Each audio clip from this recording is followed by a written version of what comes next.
listeners. Welcome to yet another pre-episode of I Love This, You Should Too, a podcast where I, Samantha Hees, and him, Indy talk about movies and nonsensical things occasionally. How are you, Indy?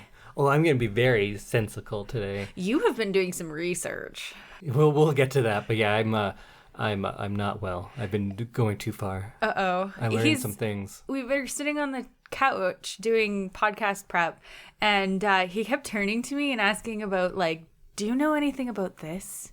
Do you know anything about this? And none of it I'd ever even heard of. So I think this might be a bit of a learning podcast. Yeah, I was asking if you know about Malthusian crises, but we'll get there. But this is our first podcast that we've recorded of 2021. Yeah. I know our last one came out in 2021, but we recorded that earlier. So everything's better now, right? Yeah, the world is no longer on fire. We're all coping beautifully, and no one is experiencing bad times. It's all sunshine and rainbows and ponies. Ponies for everybody. As we all know, 2020 was a completely isolated incident and not just the symptom of many things that we've been ignoring for many, many years that could be changed at any time, but we actively choose not to improve ourselves or our world. And those things definitely will not continue on into 2021. I liked my answer better. That was very dark. Yeah, because now everyone's going to live together in racial harmony. We're all going to look out for the best interests of the others. We're going to put people we don't know above our own monetary gain. Yeah. Because that was only in 2020 that we didn't do that. Yeah, as soon as the clock hit 12 and the year reset, then everything changed. Yep. So we're 2 days in. How's your 2021 been so far, Samantha? Well, I haven't left the house yet. Right. So I don't actually know if it's different outside, but it's been pretty good in the house. How about you, Indy? Yeah. The last 48 hours in this place have been pretty good. On New Year's Eve, we went on a condo crawl, meaning we went to the pub in the living room. Yeah. The martini bar in the kitchen. The Korean bar, which was just on the floor in the living room. It sounds super lame when we say it like this. The club in the living room. Oh, yeah. When dancing there. We, trashed the living room. Oh, madness. And then celebrated the stroke of midnight on the balcony. Yeah, and it was so nice. Downstairs neighbors came out to their balcony for a Probably moment. because they were mad at us for jumping on the floor at the club. Yeah, because we're usually pretty quiet neighbors, but it was New Year's Eve. New Year's Eve. You We're can't get allowed mad to at party us. If it had been 4 a.m. on New Year's Eve, I think they could have complained. Yeah, pretty much everything happened before midnight. Yeah, exactly. And then we just sat on the couch and ate sushi and then went to sleep. Sounds like a good New Year. It was a really good New Year's. I think we should just always do this, even if we're allowed to go out. Going out on New Year's is not great. Half the time it's minus 40. And you can't get all cute and dressed up because you have to wear your giant parka. So really, I think condo New Year's is a better idea than going out into the world. Even though the world is better now that it's 2021. Yeah, too bad we couldn't have been out there at the stroke of midnight where everything changed. Oh, yeah. I bet it was like a shower of sparkles. Yeah, the shower of sparkles caused by our sun gradually collapsing and gamma radiation coming towards us. Hey, take it down a notch, Indy. No, that's where we're going today. Oh, no.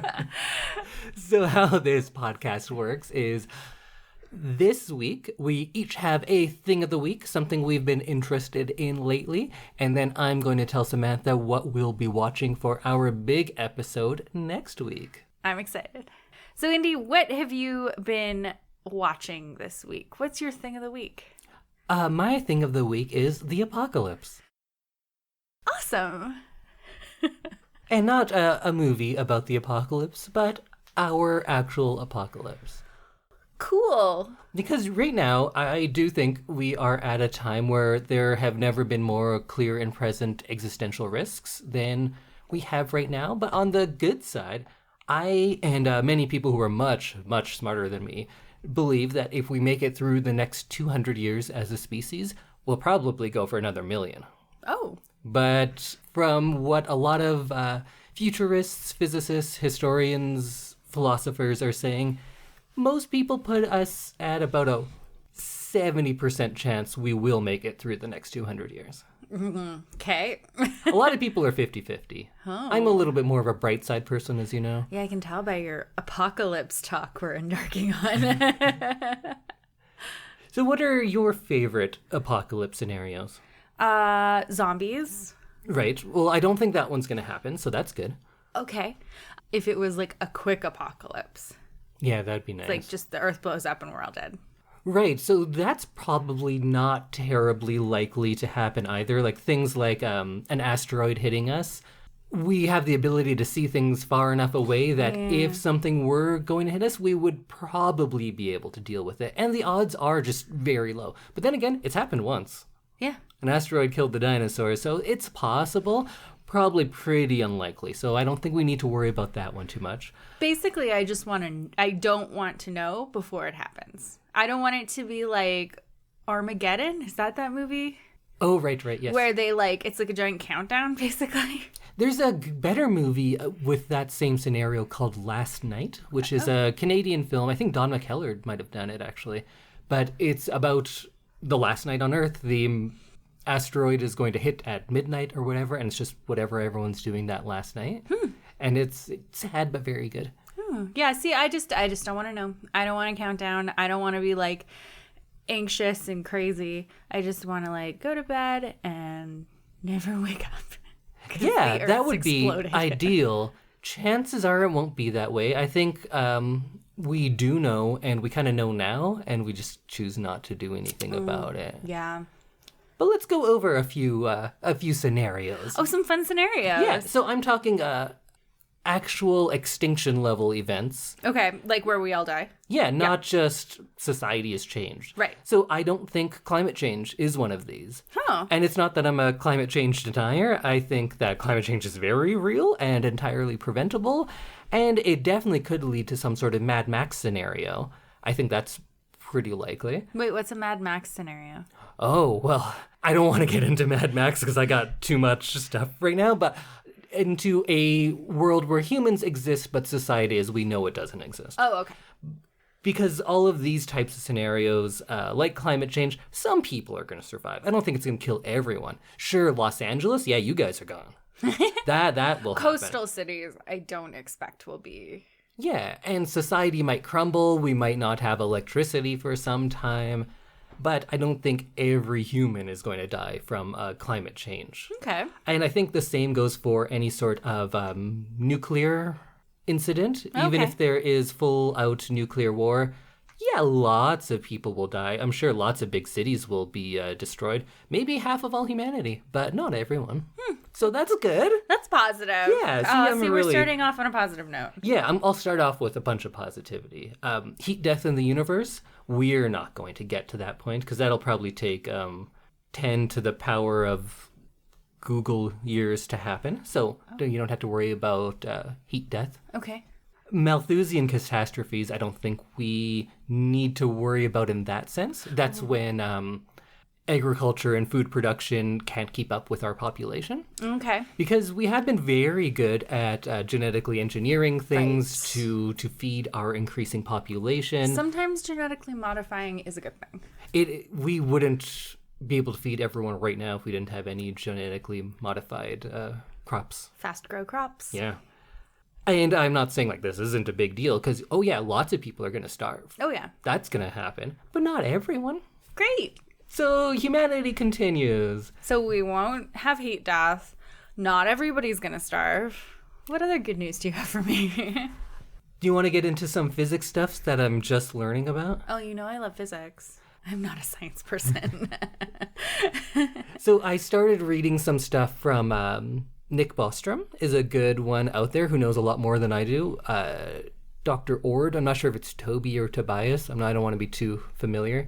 He wrote a book called The Precipice. Okay.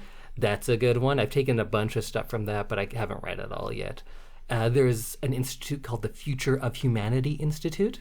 Oh, that sounds intense. It is, but I've learned a lot, and the more I learn, the more I know I don't know anything. But what a resume line. Like, oh, where was your last job? Oh, the Future of Humanity Institute. Yeah, no big deal. Oh, well, then you can work at NASA. So I'm going to say some things that I don't have the background and explanation for, the knowledge nor the time to do it. So bear with me, and I'll try to explain things the best I can with my limited knowledge. Oh, so you're just like people on the internet. Yeah. Okay, great.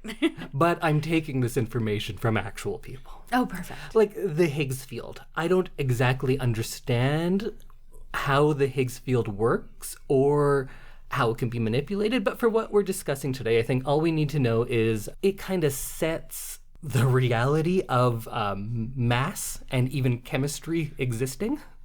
Okay. So the Higgs field is necessary. Okay. That's what I can say for right now. Great.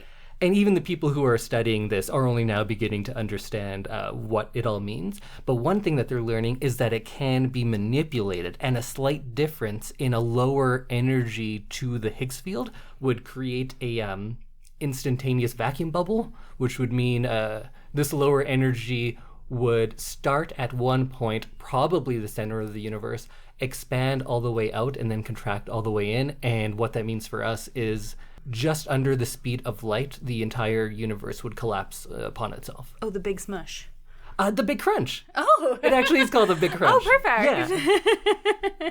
Because that's what I imagine, just everything. Yeah. It's more crunching than smushing, they say. But I think Big Smush is better. I think that's more PR friendly. You know, you can get shirts that say, I look forward to the big smush. There's bubbles in the Higgs field, and they're naturally occurring. There's bubbles? Yes. Oh, cute.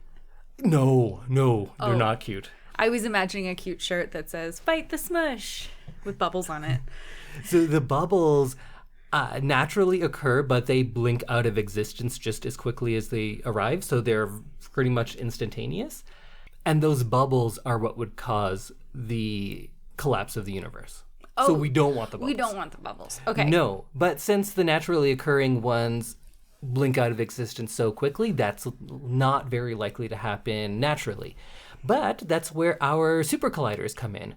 And they theoretically could cause one of these bubbles that could sustain itself for long enough, which would expand out and then contract in, causing the entire universe to contract into a single point. Oh.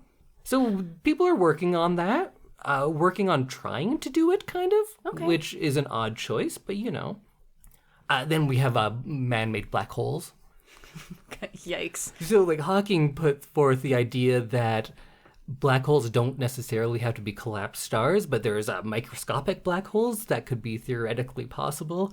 And these theoretically possible microscopic black holes, I think he called them primeval black holes first, but maybe the nomenclature's changed.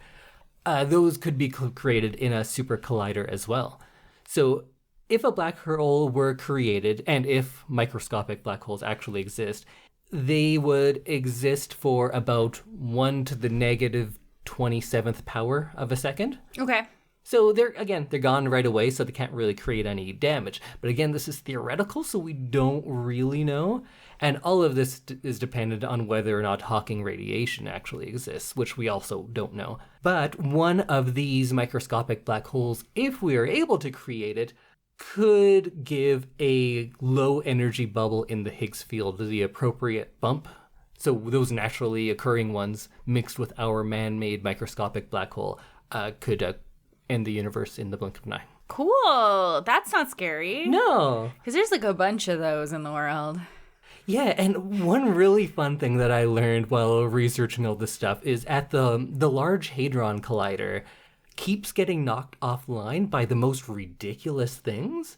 Like, there was a bird that picked up a crust of bread, and that crust of bread was dropped just in the right place to knock off the Hadron Collider before an important experiment. And actual physicists who are working on this, not just crazy people, keep putting forth the idea that perhaps this is someone from the future coming back and trying to stop us from ending our own universe. So that's a fun thing to think about. Wow. Huh. So time travel is real? Possible. Well, the theory of relativity holds that, like, that is I know we say theory, but it's pretty proven. It's like the theory of evolution. Like it's there. Yeah. So time travel like that, I don't see how that's possible, but we do know that time can work differently at different places depending on the mass that you're near and the speed at which you travel. Huh. So that's true. That's cool. Yeah. That's a nice point. Also, thanks for whoever's trying to prevent us from ending the world. There's more trying to do the things that we think could end the world to prove that that won't end the world. Okay. But I don't want to get into that because I don't want to say, hey, scientists, quit it. Because science is good. We want to learn more. It may accidentally bring about our end, but it may bring about a lot of good stuff. But would it be quick? That one, yes. Okay, good. I'm for that then. Keep Okay. going. All right, good. Like I said, I just don't want to know about it in advance. Like the sun burning out. Yeah. So the sun will eventually burn out. It won't be, of course, it won't be in our lifetimes, but it probably won't be in humanity's lifetime. It's so far away. Okay. And plus, way before it goes either supernova or collapses into a black hole itself, it will kill us way before then. Oh, perfect. Because as it burns out, it actually burns hotter and becomes more dense. So that would change its gravitational pull, and it also would emit a lot more gamma radiation.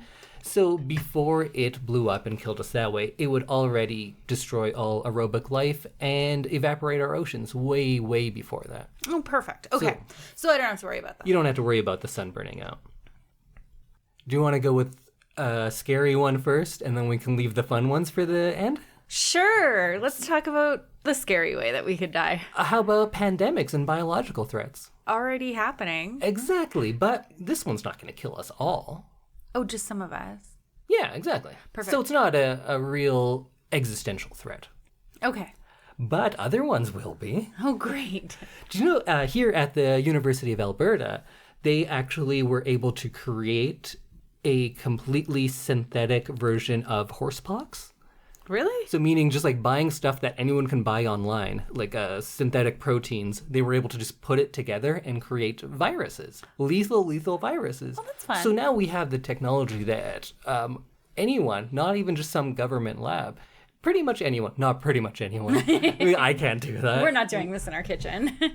But the properly trained person, whether they're corporate or private or whatever, can create synthetic viruses. Oh. So that's the world we live in. Well, that's fun. I used to work in a building at the University of Alberta that was like a super large lab building. And one of my favorite things to be anxious about was if one of the lab air systems failed. But that never happens, right? Only in movies about the end of the world.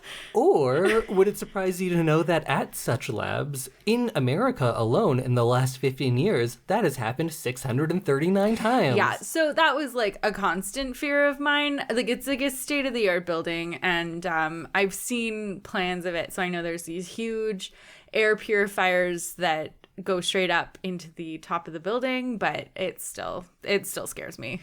But there's instances just in the last few years where someone went to change the filter in one of those systems, and in that changing time, something got through. Oh, great. So when I say over 600 times in the United States in the last 15 years, that also doesn't include private institutions. That doesn't include military. Oh, just That's just the public ones, just in America, that were reported. Neat.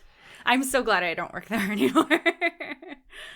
And we would think but what do they have? Is it anything terribly dangerous? Because one of the most dangerous biological elements in our lifetime, or in recent history at least, was smallpox, which they completely eradicated. So we don't have to worry about smallpox ever again, right? Yeah.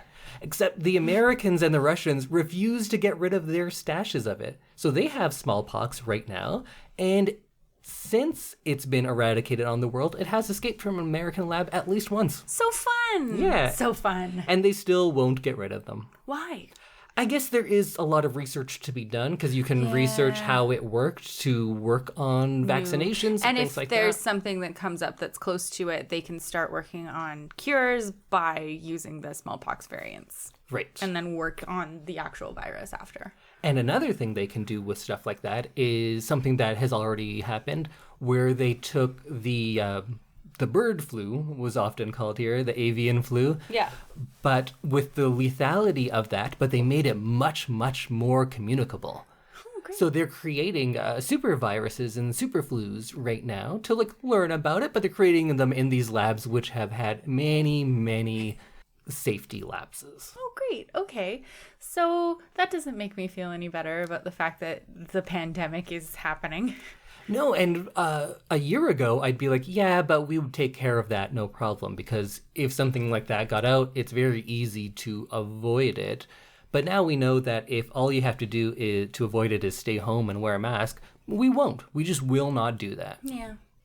So if it's a much, much worse virus, because in the grand scheme of what they're working on, COVID-19 is not that lethal. Because we can still, like, be outdoors in COVID-19. I imagine that in the future, that virus that causes an even worse pandemic will just kind of be everywhere. Who knows? Airborne. Smarter people than me perhaps think they know, and that's about where we are. Great.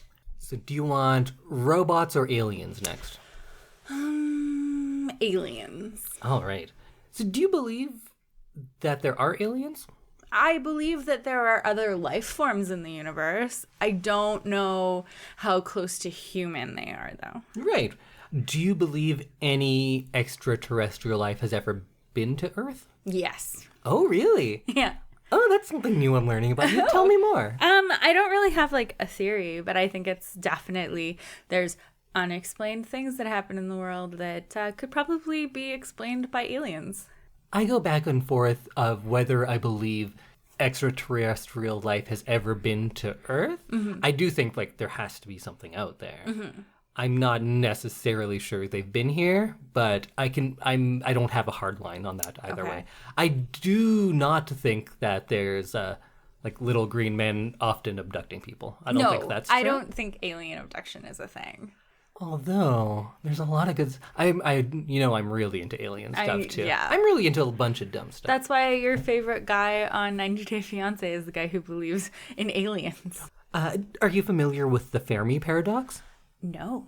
So the Fermi paradox is just describing the problem that we were talking about how even in our galaxy, just our one galaxy, and there's many out there should be billions of inhabitable planets, given the age of our galaxy, and there should be billions of intelligent species out there, so why haven't any of them made contact?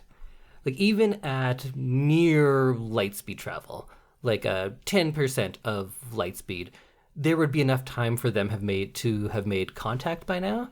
And discussions around the Fermi paradox are just about like, well, why haven't they? Do you have any ideas? I think it's because they're more sophisticated than us, and they think that we're like bears. That's something that a lot of people agree with as well, that there are civilizations out there, but they don't want to deal with us until we at least get outside of our solar system. Mm-hmm. Because then they're like, well, why even bother? Yeah, like they're in their own little world bubble. There's no point. There's also a theory, I think they often just call it the zoo theory, where there are hyper-intelligent species out there, and they have set up a system around us to prevent us from seeing outside, and they just want to kind of watch us to see what we're doing. A clear cage that they can see. Oh, that's a good one. I like that one. Because we don't die in that one. That's true. Another one is just the factor of time. Like, it took us so long to get to this point. Why would another civilization who is at a similar point be existing at the same time? Maybe they existed millions of years before, maybe they're existing millions of years after. Like, the fact that we would overlap is not necessarily a high probability, right? Oh, that's a good point. Yeah. Multiple universes on the same timeline. Oh, we're going to go multiverse? No. Well, that's a whole nother thing, and although I love talking about that, I'm not ready for it today. Okay, sounds good. I'm going on a single universe theory. Okay. For today, at least. Perfect. Or maybe part of it is having the technology to have interstellar travel also means having the technology that would wipe out your own species. So maybe by the time you get to that point, you've already destroyed your own planet, which I could see happening here. Yeah, for Us sure. Us killing ourselves before we get off Earth. Yeah, very, very possible. Or maybe they are out there and they are aware of us and they're going to make contact. But, like our radio signals have gotten to them, so they're on their way. It could take years, could take 100 years, but they're on their way. Yeah, That seems probable too. Or they're still trying to decipher what our radio means. Right? Because it's less likely that we all speak the same language. No, and even if they don't know what it means, I think they would just know that it's not natural. Right. Just like when the people at SETI every now and then get something that they're like, we don't know what this is, but it's something. Oh, yeah. And I think the only way this is a extinction level event is that if they don't mean well. Right. Well, I think we get the idea from movies and stuff that there's like bad aliens and then they're going to come kill us all. Right. I think that's less likely. I think what's more likely is that they won't regard us as anything. Right. Like bears. Yeah. Or less than that even. Snails. Sure. And they may be something so much more than we can even conceive. Right? Like, because I can conceive of an ant's life. Right. I can conceive of what we think of an alien. That's like, oh, maybe it's from some futuristic world where you eat light and go around in your flying car. We can conceive of that. Yeah, we can think it up. But could an ant conceive of human cities and us traveling around the world and having marriages and children and building spaceships and highways and grocery stores? Maybe we're the ants.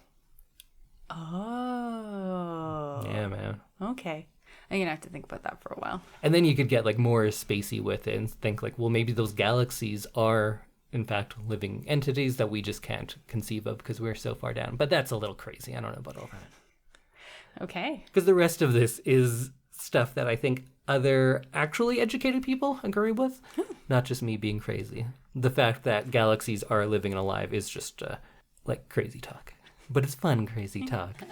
So beings that are so far above us might just come to Earth and extract all of the selenium from it and move on and just kill us and not even know. What's a selenium?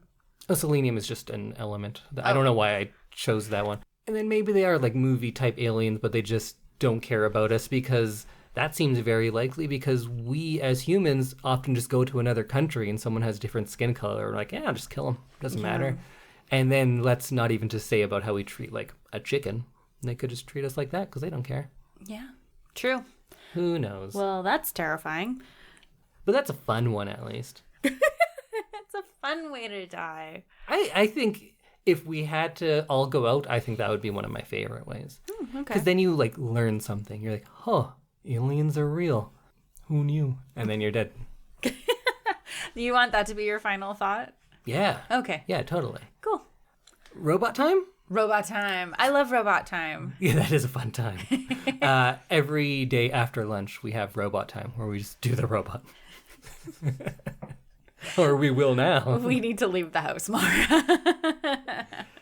So artificial intelligence is a one that people bring up a lot more recently. Mm-hmm. So I was learning about neural nets and how those work because I hear them talked about with things that we actually use, like our phones and Google and things like that.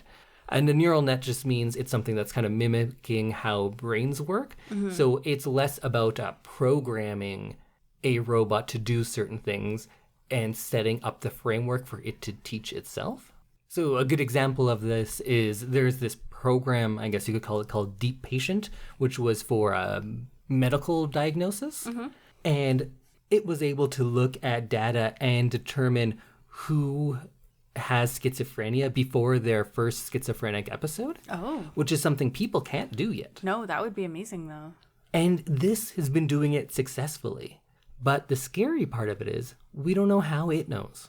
It taught itself. We didn't teach it to do that. Oh, that's scary. So we don't know how it does it, but it does it. Huh. So that's awesome because it's great for medical purposes. Yes. But if you can start teaching yourself things, you kind of have a limitless growth. Yeah. So let's do a little thought experiment. I first heard this talking about paper clips, but I think it works with anything. What's a product that you like? My hairbrush. Okay, hairbrushes. So we set up a robot to create hairbrushes, and we give it a neural net so it can teach itself how to make these hairbrushes faster. Right. So then it spreads onto the internet because everything's connected. So then it can tell other things to create hairbrushes as well, because it wants to create these hairbrushes as efficiently as possible and as many as it can. Right. So then it starts mining aluminum for the aluminum handle. It starts creating plastics, and it realizes, what's in the way is all these people. So we should just get rid of all the people. Or can the people be boiled down and made into plastic? We can try that, whatever works. Because we would be of no difference unless we program that into it. Right. And if we get into nanotech type stuff, so we're already at the point where we're creating microscopic processors. Actual little robots that work at the atomic level are something that people foresee. It's not just something from a movie. That's something that people are actively working on today. Right.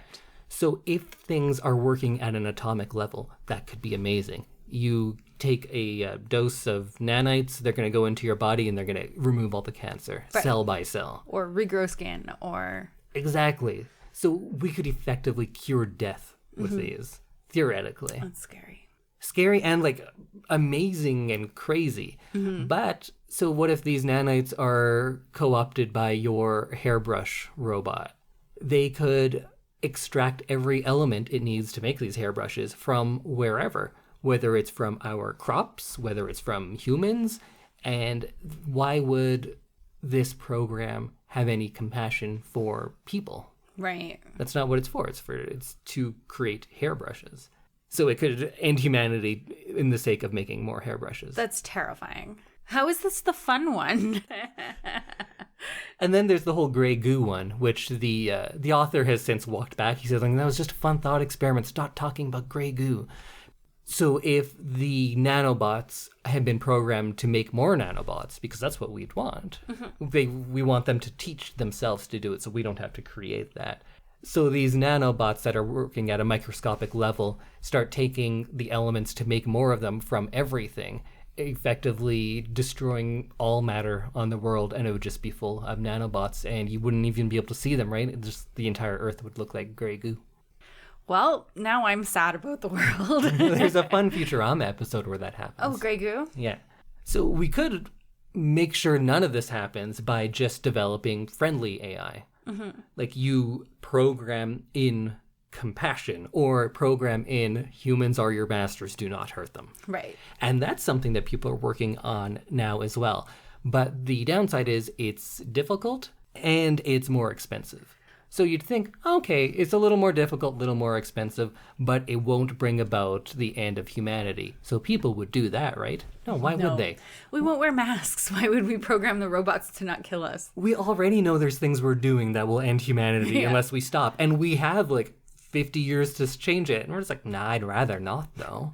That would cost me an extra 20 cents per liter at the gas tank. Why would I do that? So we are not doing that, of course.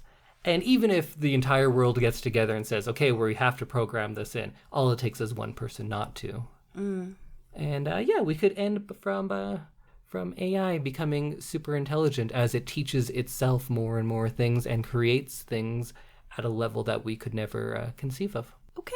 But on a good note, we could use that same technology to become a post-biological species and not exist in human bodies anymore. And those could also be the aliens that come to us. They could most likely not be biological anymore. Who needs bodies? I wish I didn't have a body. I don't know. I like mine a lot. It's kind of fun, though. What about drinking a beer? You'd miss that? Oh, yeah. I don't know why I assumed my head would just be in a robot. No, it'd just be your consciousness. And it probably wouldn't even be a human-looking robot. It would probably be stored on a hard drive or on an interconnected series of servers. Hate that. Yeah, that's less fun. Yeah, okay. I was just thinking, I wouldn't have to worry about, hurting myself or breaking a bone. That's true. But maybe we'll get nanobots that can repair your bones real quick. Well, that'd be nice. Until they eat you to make hairbrushes. No, stop. Well, that's it for my fun apocalypse bring down. I've been doing a lot of reading, and I really want to do a bunch more. But I thought I'd talk about this before I'm fully educated because it was something I was talking about today. So read The Precipice. It's a pretty good one. So now, Samantha, it's your turn for your thing of the week. Why did I have to follow that? God. Everyone's going to be so happy if they made it through mine. They're going to be so happy to get to yours. Oh my God, I can just hear them out there right now. Like, nobody cares, Indy. Shut up. No, I care. Well, you care. I care. They don't. So I'm going to talk about a show that's about ballet. So I watched a Netflix show called Tiny Pretty Things, and I'm going to tell you about why it's great. I remember when we saw the trailer for that together, about 10 seconds in, I said, oh, you're going to love that, and it's going to be called Pretty Dirty Little Ones or something like that, because there's a bunch of shows you watch, or it feels like a bunch, that have similar titles. Is that true? Or is that just something that seems like to me? I think it just seems like to you. Oh. Anyway, Tiny Pretty Things centers around a group of dancers at a pre-professional ballet school, and they deal with all of the like regular teenager things for teenagers who are really serious about stuff. In this case, they're very serious about becoming professional dancers, and they live in a dorm, and you kind of see their struggles with like body issues and being good enough. And then there's like normal things that teenagers struggle with, like relationships and things like that are just kind of normal teenager problems. Then you also add in the layer of somebody being pushed off a roof. And then there's a whole investigation on who did it. And as the plot kind of slowly unravels, you kind of learn more about the characters, and it actually ends up being a very interesting watch. Nice. So you watch a lot of shows that are about dance and cheerleading and performers who are often teenagers. Mm-hmm. And the thing you like most seems to be that there is a dance inclusion into them, and then the type of show can be like a murder mystery or it can be a comedy. So as far as the dance goes, then are they good in this? They are actually. I haven't done a whole bunch of research on the actors in this, but a couple of them are actual like dancers who danced either professionally or like pre-professionally. So it's like actual people who know how to dance. So it looks good. Because there's nothing I hate more than when they put like tights and point shoes on an actor who's never danced in their life, and then they just look awful. So yeah, it's good dancing. There's some really interesting dance sequences, and they do some really cool things with a show based on Jack the Ripper. Oh, that's fun. Yeah. So is there a big performance at the end that they're all kind of working towards? Yes. Yeah. So you kind of watch them build this ballet, which is also kind of a neat thing because they're choreographing it on these students, and then you get to kind of see the outcome at the end. That would be interesting to me because I've never gone through that type of choreography to see how it builds into the final product. It's pretty fun. It was a pretty fun thing, and it brought me back to me and my dance days. And it was very cool to see the kind of teenage struggles and the amount of pressure that they're in, because these kids are basically children with jobs. Their job is to be the best dancer that they can be, and they're living away from their families. I enjoyed watching all of the little like neurotic things that dancers do, and remembering kind of some of the weird things that I did or that my friends did when we were dancing. And it's kind of neat to see it on screen. So in your wide variety of dance-based TV and movie stuff, how does this rank? Is this one of the better ones you've seen? I think this is definitely one of the better ones. Oh. Yeah, it looks really cool. They did a really good job of kind of making it look exactly like it would look in like a dance school. One of the things that I dislike about dance movies is that they'll often only be set at the dance school or like one other place. This has a lot of different scenes and different places, including the Boston Bean. I definitely said it was in Chicago, but it's in Boston. But that big bean thing is in Chicago. Is it? Yeah. I thought it was in Boston. Oh, well, Boston and Chicago listeners, get back to us. Yeah. I thought Boston is known like as Beantown, but that big chromium bean thing, I thought that was in Chicago. Because I went to Boston. I think it's Chicago, but for some reason I thought the bean was in Boston. But they dance in front of the big bean in the city that they are in. And so you get to see lots of different parts of the city, which changes it up nicely, which keeps the pace kind of moving. Who do you think should watch and will like this show? Former dancers, people who like kind of a murder mystery feel, and anyone wanting to learn more about dancing. Yes, and where can they watch it? On Netflix. All right. It's a Netflix original? It's a Netflix original. It's based on a book as well, which I haven't read, but is on my list. Is there going to be a second season? I hope so, because there was a big plot twist at the end of the first season.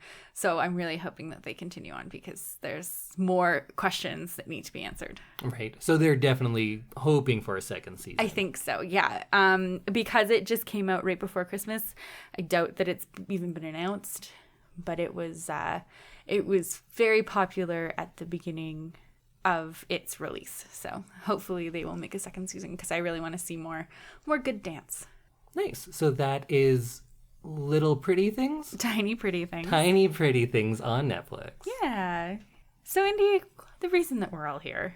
It's to learn about our inevitable demise? No. Oh, right. This is like a movie podcast. Oh, yeah. Yeah, I forgot about that part. Can you tell me what we're going to be watching this week? Because I'm ready for a new movie. So for my next pick of a movie, I know I've been doing a few foreign movies recently. Yes. I've been doing a bunch of black and white stuff. Yeah. And I was like, I need to give Samantha a break. Thank you. In English, from the last 20 years, in color. What? We won't talk about time being a flat circle. You always manage to work it in. I don't think so on this one.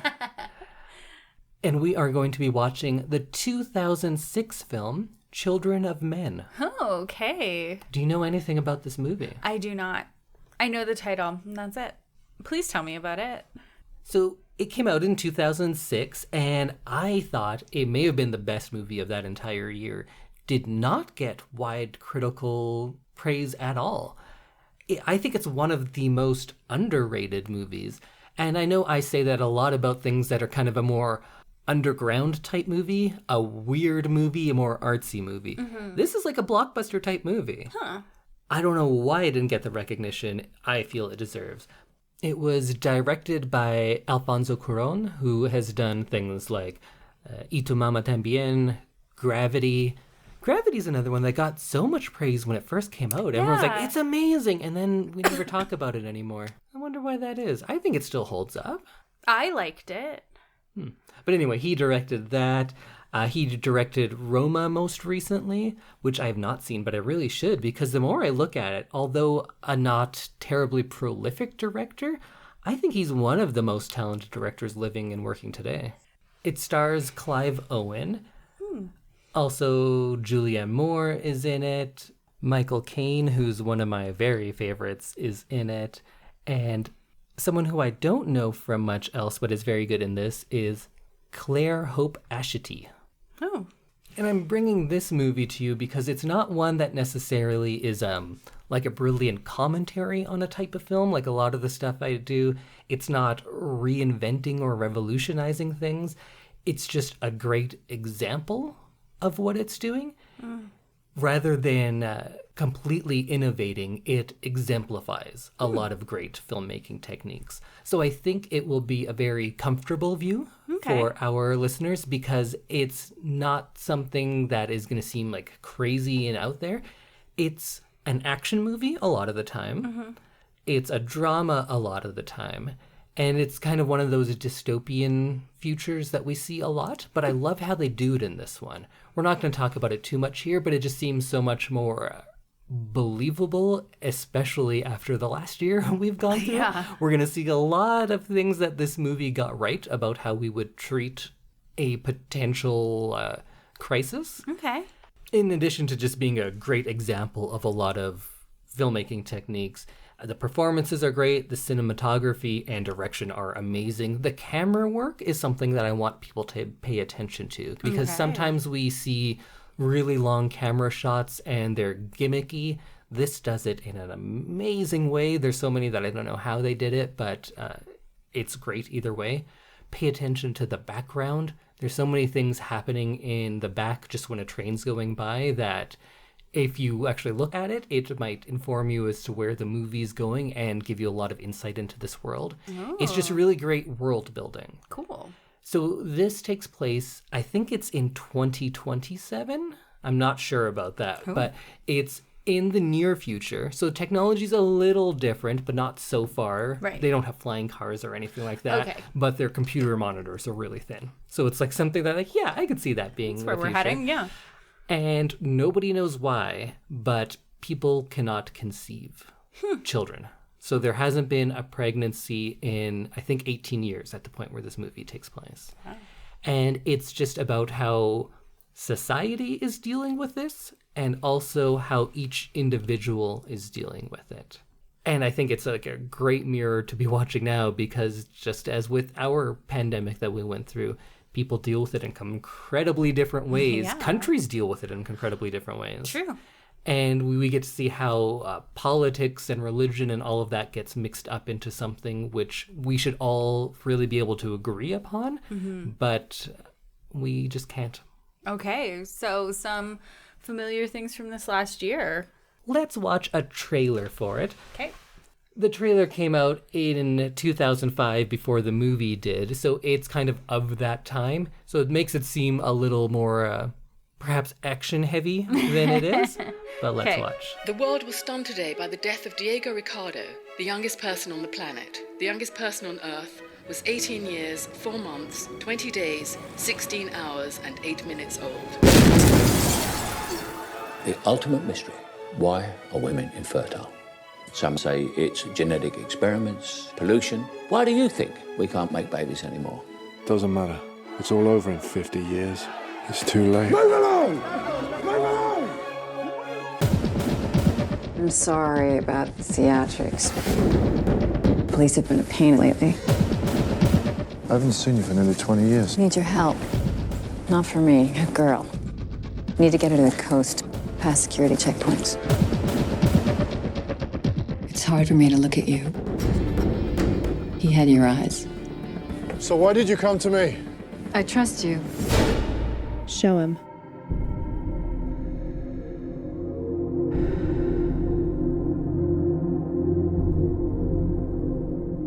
Now you know what's at stake.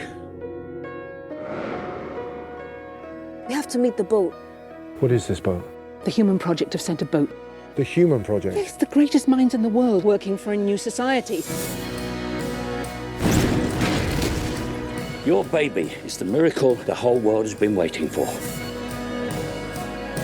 We will find a way to get you to the Human Project, I promise you.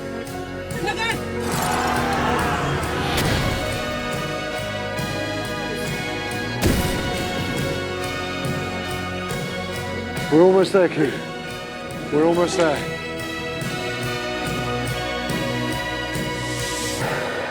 Well, that looks pretty cool. Yeah, the trailer I don't love because it has the letters that come up and say, "One man will fight." And that's not really what it is. And this trailer makes it like, it's dark, but then everything's good and nice. And I think it's not misleading, but it's definitely a very simplified version of what this movie's going to be. Okay. But for all of you out there, if you're in Canada, it's on Netflix right now. It's also on HBO to go, or whatever their app is called. I think it's HBO to go. And then you can rent and buy on all sorts of different services. But it shouldn't be that hard to find. Children of Men from 2006. I also forgot that he directed Azkaban, Prisoner of Azkaban, the best Harry Potter movie, I think. It was a good one. It was the one that had the most different and real-world feel to it. Yeah, and I think it was sure. because of Alfonso Cuarón. Yeah. Okay, well, then I'm excited to see Azkaban too.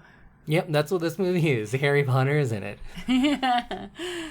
And this seemed fitting with all of my apocalyptic talk. Yeah. I'm excited to see this because it looks like it could be the very near future. Yeah. It's just a very enjoyable watch. Okay. Maybe enjoyable isn't it? A very captivating watch. Okay, sounds good. I'll keep my expectations for enjoyment down. And we will see you next week when we discuss what I thought of Children of Men. We'll see you next week, everyone. Bye. If we all still exist.